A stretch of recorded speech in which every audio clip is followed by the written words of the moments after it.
Madame, Monsieur, bonsoir. Très heureuse de vous retrouver. Commençons avec les titres de l'actualité. On s'intéresse dans ce journal à ces grands projets stratégiques qui renforcent la dynamique de développement du pays, notamment au niveau des régions sud, véritables passerelles vers l'Afrique. L'exemple dans cette édition de l'axe routier Tindouf-Zouéret et de la zone d'activité de Tidessi à Tamarasset qui s'impose en tant que pôle économique par excellence.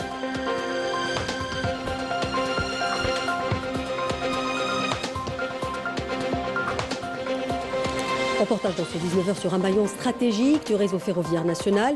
On fera immersion dans l'atelier principal de maintenance des locomotives de Ruiba.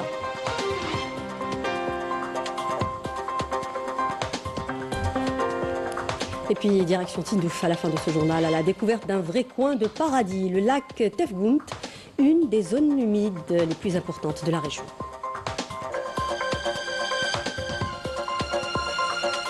Sport football, Cannes 2025. Les Verts affronteront demain à 17h la RDC pour le compte des huitièmes de finale. On revient sur la préparation et la formation de l'équipe nationale.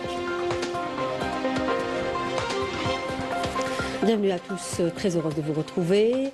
En ce début de journal, on parle de ces grands projets stratégiques qui renforcent la dynamique de développement du pays, notamment au niveau des régions sud, véritable jonction avec l'Afrique. L'exemple dans cette édition de l'axe routier Tindouf-Zouéret, liant notre pays à la Mauritanie, Algérie sur Nouakchott, pays voisin du Sénégal.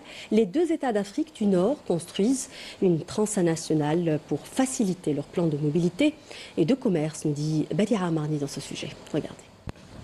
Poste frontalier Mustafa Ben Boulaïd, une infrastructure stratégique et un portail pour le commerce algérien vers la Mauritanie et les pays de l'Afrique de l'Ouest. Cette infrastructure est renforcée par l'axe routier Tindouf-Zouéret en Mauritanie.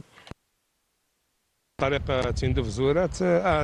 route Tindouf-Zouéret est stratégique. Elle facilite les déplacements et permet de raccourcir les distances. Au lieu de passer 6 jours ou une semaine sur la route, vous pouvez démarrer de Tindouf le matin et arriver dans l'après-midi. En tant que jeune diplômé universitaire, la route entre Tindouf et Zouéret nous encourage à créer des entreprises d'exportation pour aller vers les marchés africains. Cette route permettra de réduire les coûts de transport et d'augmenter le volume des échanges commerciaux entre l'Algérie et les pays africains. Nous remercions l'État pour les facilitations accordées pour les exportations. Cette route est un acquis pour l'Algérie. Cela encourage les exportateurs pour aller en Afrique. La route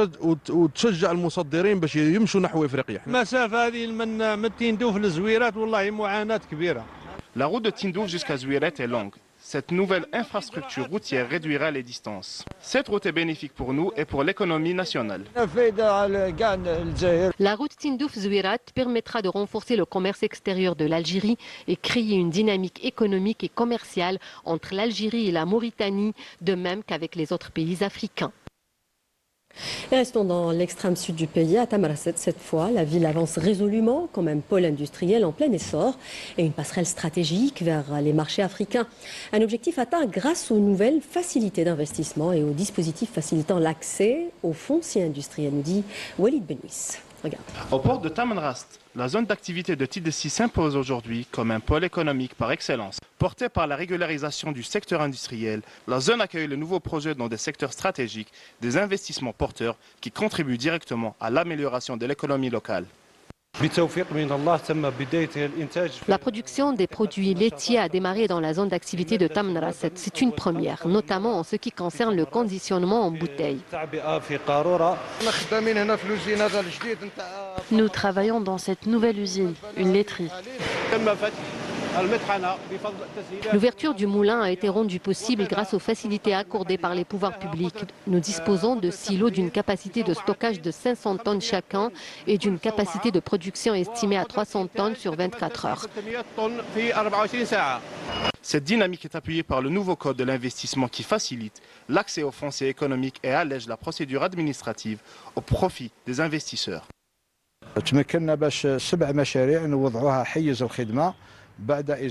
Nous avons pu mettre en service 7 projets après la levée des contraintes rencontrées par ces entreprises, en plus de certaines activités ou investissements qui nécessitaient soit un changement de leur statut juridique de base, soit une modification de leur activité, soit le passage du statut de personne physique à celui de morale. شخص معنوي. À travers les projets déjà lancés et ceux à venir, la zone d'activité de Tidessi illustre la nouvelle orientation économique tournée vers l'investissement productif, la diversification industrielle et la création d'emplois. Ouverture ce lundi à Constantine de la première édition du Salon national des services algériens à exporter avec la participation de 77 opérateurs économiques et entreprises des 4 coins du pays, initié par le ministère du Commerce extérieur et de la promotion des exportations. Cet événement économique baptisé Algeria Export Fair se déroulera jusqu'à jeudi prochain au complexe culturel Ahmed Bey. L'organisation de cet événement s'inscrit dans une démarche d'accompagnement des opérateurs économiques et d'encouragement à l'accès au marché d'exportation. Dans l'actualité également, ce communiqué de la Banque d'Algérie rendu public ce lundi, une nouvelle note aux banques autorisant l'alimentation des comptes commerciaux par les moyens de paiement scripturaux ou par versement d'espèces à concours du chiffre d'affaires quotidien ou hebdomadaire conformément aux prescriptions législatives et réglementaires en vigueur. Les mesures de vigilance à l'égard de la clientèle doivent être observées comme par le passé, lit-on dans la note. Les opérations de la clientèle doivent être en adéquation avec le profil du client et en cohérence avec les informations de la banque détient à son sujet, indique cette même note de la Banque d'Algérie. Autre secteur en essor en Algérie, l'industrie mécanique, l'atelier principal de maintenance des locomotives de l'UIBA, est aujourd'hui considéré comme un maillon stratégique du réseau ferroviaire national. Sa particularité, une main-d'œuvre et un savoir-faire 100% algérien qui garantit la fiabilité du matériel en permanence. C'est le reportage de Sami Darli. Regardez. Au cœur du réseau ferroviaire algérien, derrière chaque train qui traverse le pays, se cache un lieu stratégique souvent méconnu, la base principale de maintenance des locomotives de l'UIBA. C'est l'atelier central de la Société nationale des transports ferroviaires, là où les locomotives lourdes et essentielles au transport de voyageurs et de marchandises sont révisées, réparées et modernisées, garantissant leur performance et leur disponibilité sur tout le territoire national. Une révision générale consiste à mettre à terre tous les composants d'une locomotive, des GT26, GT36, GT46. Les dernières locomotives acquises en Algérie, c'est les GT46, c'est des locomotives à 4500 chevaux. Ici, nous procédons au remplacement du système de suspension du train. C'est une étape essentielle de la maintenance. Maintenance périodique, réhabilitation complète des moteurs, mise à niveau des systèmes électroniques et même la gestion et le recyclage des huiles usagées. L'atelier où nous nous trouvons est une véritable fourmilière où s'activent 300 ingénieurs et techniciens hautement qualifiés. Récemment, on a commencé une opération de réhabilitation de 20 locomotives avec le partenaire étranger Progress Rail. Ces 4 locomotives immobilisées sur la ligne de maintenance sont destinées à la ligne stratégique du projet de Garage Billet. Elles subissent un contrôle approfondi. 2 d'entre elles ont bénéficié d'une révision générale, tandis que les 2 autres ont été entièrement réhabilitées.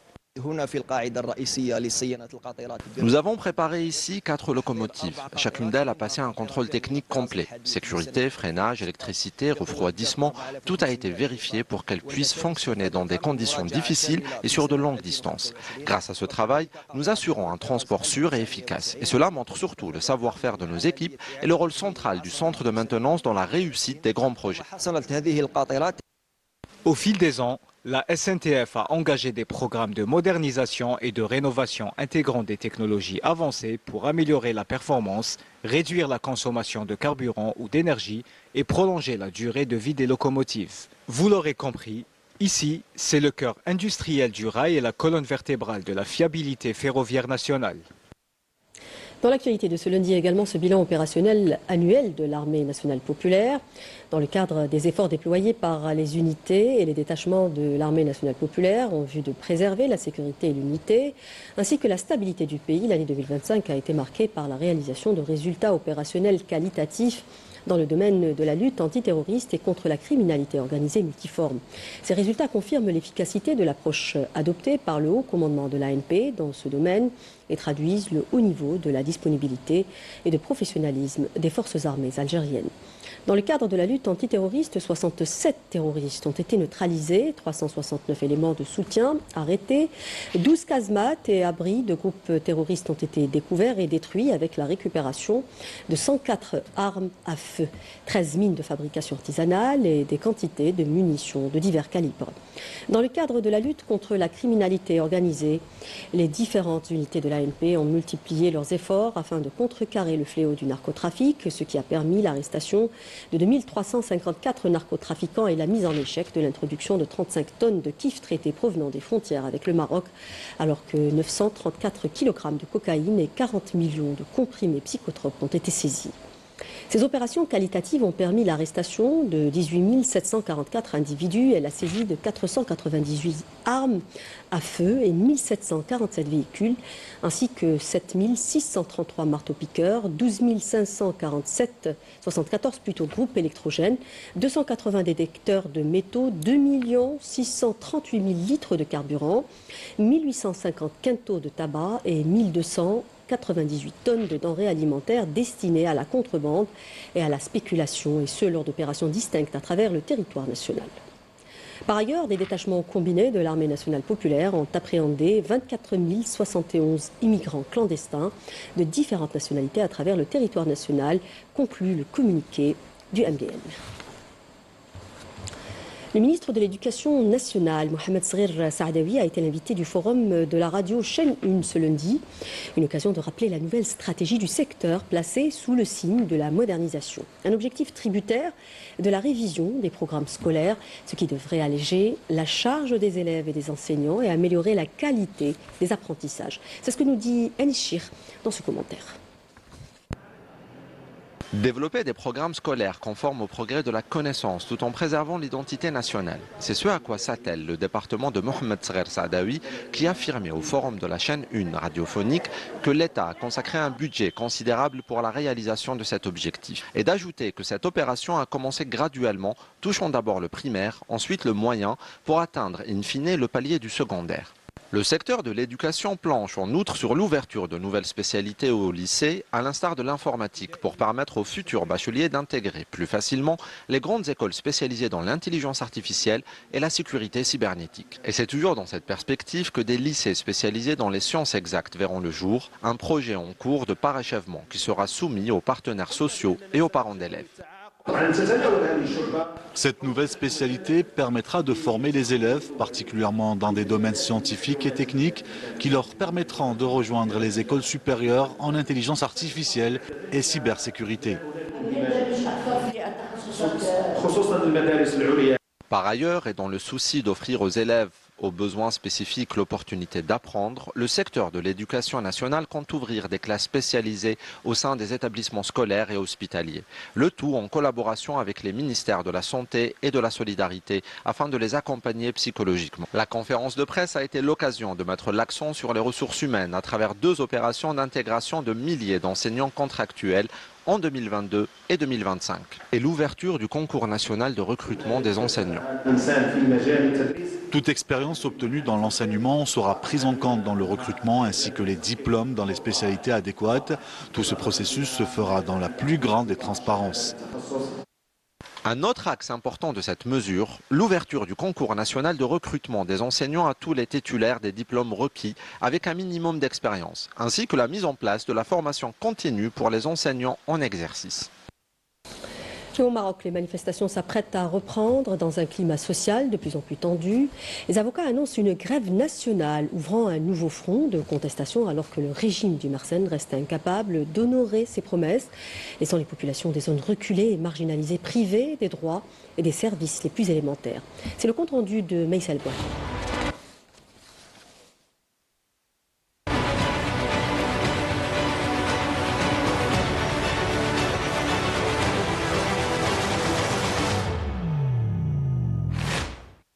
Dans un contexte de crise croissante, l'Association des barreaux marocains ouvre à son tour un nouveau front de contestation avec l'annonce d'une grève nationale ce mardi contre le projet de loi organisant leur profession, estimant que le texte porte atteinte à la corporation et à l'indépendance de la justice. Cette annonce marque une étape dans l'escalade des mouvements protestataires dans un pays où les lois et les usages semblent avoir perdu leur sens. Une réalité amère, bien éloignée de l'image soigneusement mise en scène par le Marzen. Les autorités nous contraignent à quitter nos domiciles dans une violence indescriptible. Jusqu'à quand cette situation va-t-elle durer? Nous sommes vraiment des réfugiés sur notre propre terre. Dans ce contexte tendu, la colère sociale fait boule de neige. Elle touche et éclate sur plusieurs fronts. Après les avocats, les syndicats du secteur de la santé ont annoncé une grève nationale le 29 janvier prochain pour dénoncer l'inaction des autorités et la dégradation du service public. Nous n'avons aucun accès aux services de soins. Il n'y a pas d'hôpitaux, pas de médecins ou même de pharmacie. Nous sommes livrés à nous-mêmes sans le moindre moyen pour se déplacer. Cela fait plus de 15 jours que nos enfants sont privés d'école. Nous n'avons même plus accès au gaz. Il m'est impossible d'acheter une bouteille de gaz pour réchauffer mes enfants. Parallèlement, les manifestations se multiplient dans les rues de plusieurs villes marocaines.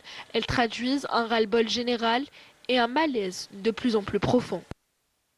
Au Proche-Orient, 2 Palestiniens sont tombés en martyrs ce lundi dans l'effondrement d'un immeuble résidentiel endommagé lors de précédentes attaques sionistes dans le centre de la bande de Gaza, ce qui fragilise davantage une situation déjà précaire. Cela intervient au moment où 7 pays européens ont condamné la décision de l'entité sioniste de couper l'eau, l'électricité et les communications dans les installations gérées par l'Agence des Nations Unies pour les réfugiés palestiniens. C'est le papier de Meissal Gouhel. Sahar Khil est la seule survivante d'une famille entièrement décimée par des bombardements sionistes il y a plus de 4 mois. Elle revient pour la première fois sur les lieux du drame, là où sa vie a basculé. Son corps porte encore les stigmates de cette agression et sa mémoire en garde des traces indélébiles. J'ai perdu mon père, ma mère. Ma sœur est décédée sur le coup alors qu'elle se trouvait chez les voisins. Mon frère a quant à lui succombé à ses blessures 2 jours après le bombardement qui a eu lieu le 31 août. Depuis ce jour, je suis seule. Je suis la seule rescapée. Malgré la douleur et le traumatisme, elle n'a pas laissé la guerre lui voler son rêve. Elle a donc repris ses études en médecine, convaincue que sauver des vies est sa manière de lutter contre l'occupation sioniste.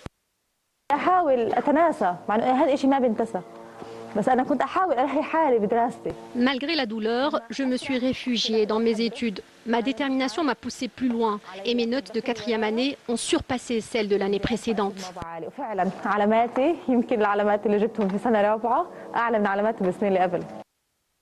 Symbole d'une résilience à toute épreuve, Sahar se tient debout au milieu des ruines, démontrant à l'ennemi que les bombardements peuvent certes détruire des maisons et emporter les êtres chers, mais ils ne pourront jamais anéantir le désir de continuer à vivre et les rêves.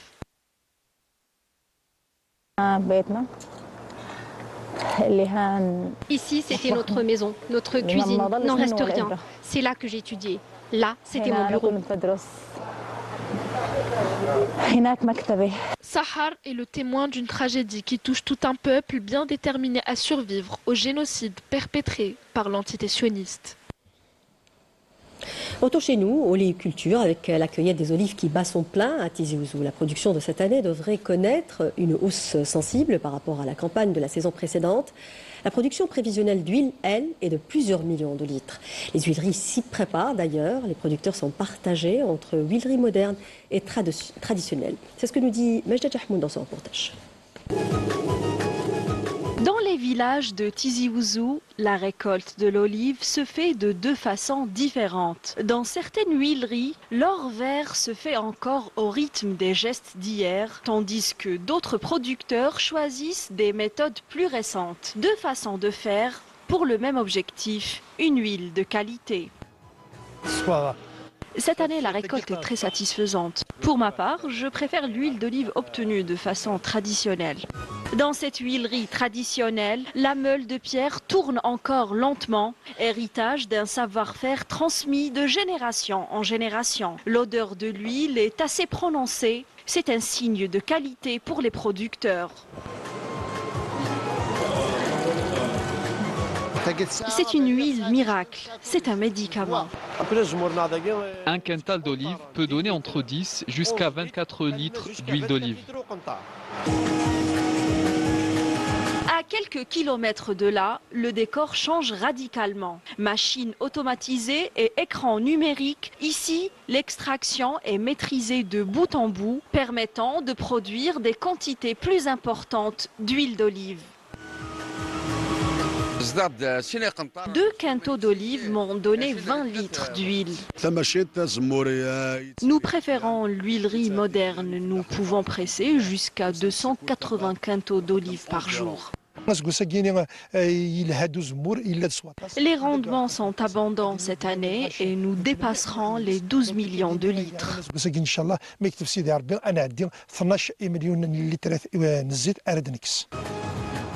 Tradition ou modernité, le choix appartient aux agriculteurs. Si les techniques diffèrent, l'enjeu reste le même, valoriser la production locale et répondre aux exigences croissantes du marché.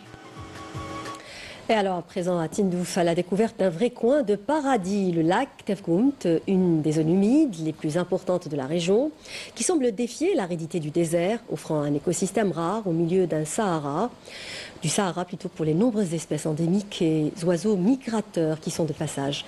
C'est le sujet de Badia Amani. Regardez. Au cœur de l'extrême sud-ouest algérien, là où le désert semble régner sans partage, une zone humide défie l'aridité de Tindouf. Entre les reliefs rocheux et les étendues sableuses, l'eau douce surgit, façonnant un écosystème rare au milieu du Sahara. Le lac Tefgoumt est l'une des zones humides les plus importantes de Tindouf, situé à 160 km du chef-lieu de la wilaya. Ce site s'étend sur une superficie de 5 hectares et une longueur d'1,5 km. Il est situé au milieu de la chaîne de montagnes Ouarkziz. Le lac est devenu un refuge pour la biodiversité. Plusieurs espèces d'oiseaux migrateurs y font escale avant de poursuivre leur longue traversée. D'autres espèces sédentaires y trouvent un abri durable. Sous la surface et autour du plan d'eau, la faune et la flore se partagent cet espace unique. Ce lac est un lieu de transit pour les oiseaux migrateurs en provenance d'Europe vers l'Afrique subsaharienne. Plusieurs espèces de poissons le peuplent, tels que le tilapia blanc, des animaux sauvages comme le mouflon à manchette, une espèce protégée, la gazelle d'Orcas ou encore le chat sauvage et l'écureuil des rochers y vivent également.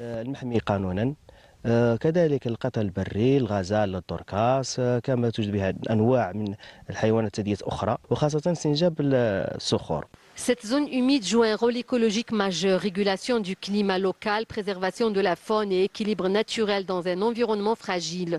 Elle offre également détente, méditation et dépaysement aux amoureux de la nature.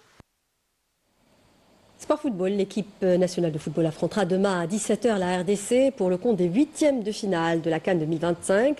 Vladimir Betkovic devra faire sans Chergui et Hadjem, forfait pour blessure, ainsi que Ryan Eitnouri, victime d'une forte grippe. C'est ce que nous dit Fatah Abada dans ce papier. À la CAN 2025, l'heure n'est plus au calcul. Place au match à élimination directe. Et ce mardi 6 janvier, un choc retient toute l'attention. Algérie et République démocratique du Congo en 8e de finale. Deux sélections aux ambitions élevées pour une affiche qui s'annonce intense. L'Algérie, nation majeure du football africain, aborde ce rendez-vous avec la pression du favori. Après une phase de groupe maîtrisée, les Fennecs savent qu'à ce stade de la compétition, la moindre erreur se paye cash. Solide collectivement, forte d'une expérience acquise dans les grands tournois, l'Algérie mise sur son équilibre, sa qualité technique et sa capacité à gérer les temps forts comme les moments de doute. En face, la République démocratique du Congo avance avec détermination et sans complexe. Les Léopards ont démontré qu'ils possédaient les armes pour rivaliser avec les meilleures équipes africaines. Engagement physique, transition rapide, intensité constante, la RDC incarne un adversaire difficile à manœuvrer. Ce 8e de finale promet également un duel tactique. La maîtrise et la patience algérienne face à la verticalité et à l'impact congolais. Le combat au milieu du terrain sera décisif, tout comme la gestion des temps faibles. L'ambiance est très bonne, on prépare sereinement cette confrontation. Un match à élimination directe est toujours difficile, mais on espère se qualifier.